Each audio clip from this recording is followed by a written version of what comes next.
Good morning and welcome to Friday's devotions. For those people who watch our services, I just want to let you know that we will be recording them and posting them on YouTube, but understand that it will be after Sunday service takes place and so a bit later on Sunday. Families are complicated, aren't they? Certainly some of the families in the Bible are. Take Judah, Jacob's fourth and last son from Leah. He certainly knew how to make things complicated. But, as with most families, you need to really get to understand the nuances of the family to fully appreciate some of the challenges that they were faced. You'll remember that altogether Jacob had 12 sons and a daughter, and I guess that made for a very crowded house. But the Bible tells us this about it. In Genesis chapter 38, it says, "At the time, Judah left his brothers and went down to stay with a man of Adullam named Hira. There Judah met the daughter of a Canaanite man named Shua. He married her and made love to her, and she became pregnant and gave birth to a son who he named She conceived again and gave birth to a son and named him Onan. She gave birth to still another son and named him Shelah.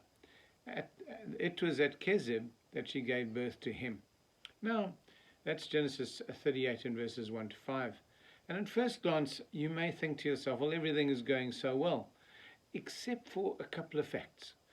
First of all, Reuben left his family, which was not what was supposed to happen, and you generally had needed that family support. He also went against what God had previously encouraged Jacob to do, and he married a Canaanite rather than an Israelite. And it seemed that doing that isolated him even more. And then to add to this, he has 3 sons, and as they grow up, Judah sets out to find a wife for them, for the eldest one anyway. And so he goes again, as no doubt through the influence of his wife, to the Canaanites rather than to the Israelites. And he marries his first son off, to Tamar, a wonderful wife that he's now got for This seemed to have been an error, if you ask me, because the son behaves so wickedly that God strikes him dead. Now, we're never told what action he took, but it must have been fairly significant for God to actually take immediate action in terms of that. However, the death left the family with a problem, for now there was no heir to continue the family name and to care for Tamar when she got older, as would normally be the case. But fortunately, there was a culturally acceptable solution to this, and that was that Er's younger brother, Onan, would have sex with his sister-in-law and father a son, who would then continue his brother's name and provide an heir to care for Tamar. The younger brother, Onan, seemed to kind of love the fact that he got to have a whole bunch of sex, but he wasn't in favor of making babies, because he recognized that 2 things would happen when the baby came along. Number one, he couldn't have sex anymore with Tamar because he had completed the task that he had given him, and also the son would not be his. So instead, he practiced what we call coitus interruptus, meaning every time he ejaculated, instead of ejaculating inside of her, he ejaculated on the ground. And that way he could have sex with her as often as he liked, but never get Tamar pregnant. God, however, didn't take kindly to Onan's bending of the rules and killed him too. Judah now is terrified that he would lose all his sons, and so says to Tamar, "Go back home until my baby son is old enough, and then he can do what needs to be done." Well, long story short, Judah never intends to give his last son to her.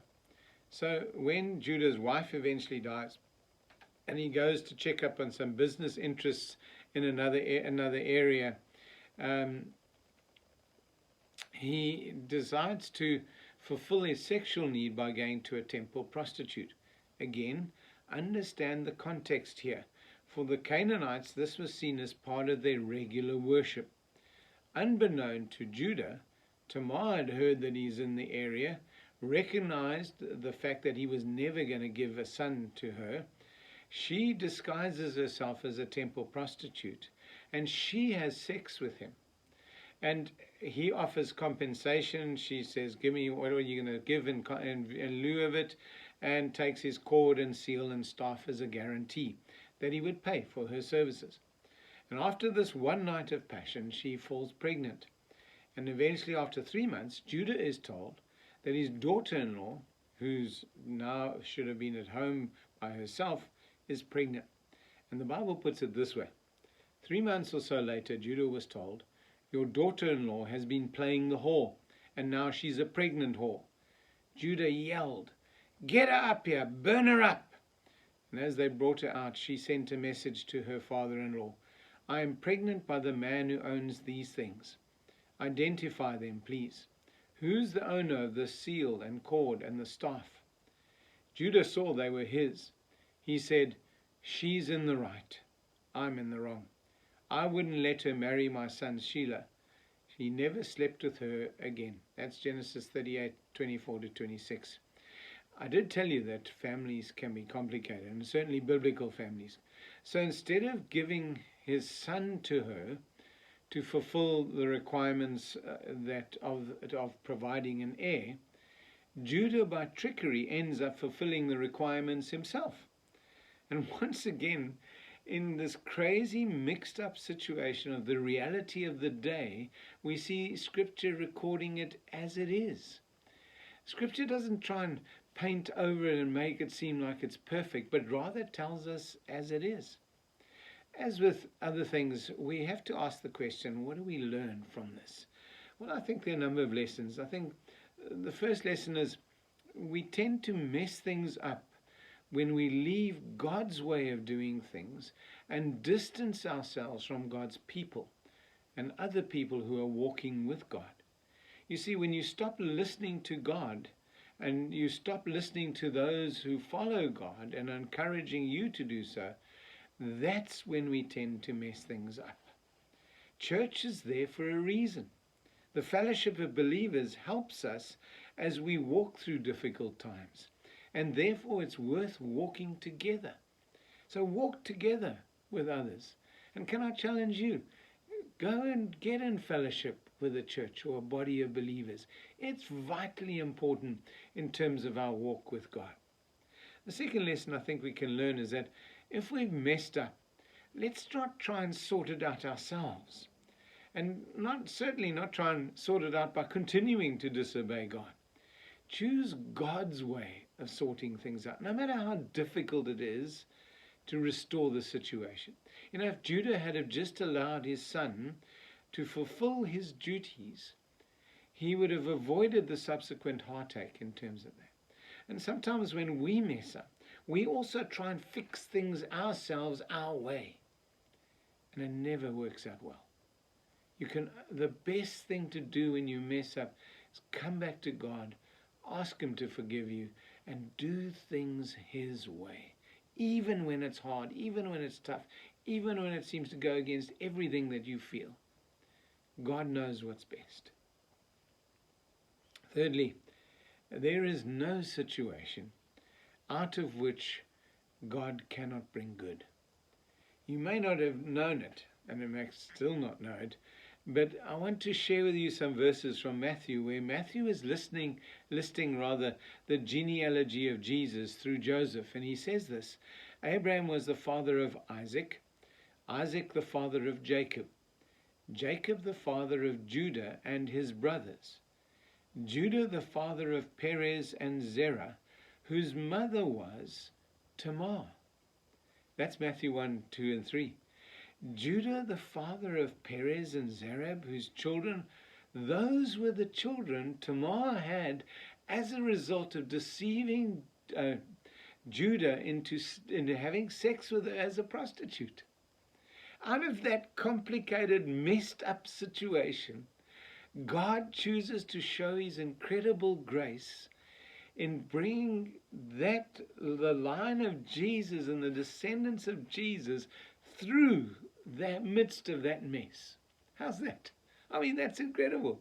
These two sons, Perez particularly, who, interesting enough, and if you want to go and read the rest of their birth, read about their birth, and you'll see he's called Perez, which means to break through, because he stuck his hand out first, and they tied a string around and he pulled it back again. But it just is a fascinating thing that through this mess, the lineage of the Messiah came. How incredible is God's grace? You know, suddenly this pagan woman, literally a Canaanite, who through trickery and deceit became pregnant, has a son who is one of the ancestors of Jesus. She gives birth to an ancestor of Jesus.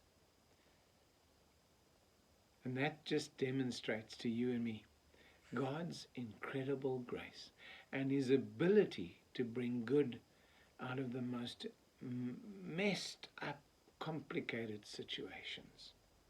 She's also only one of 4 women mentioned in Jesus' genealogy.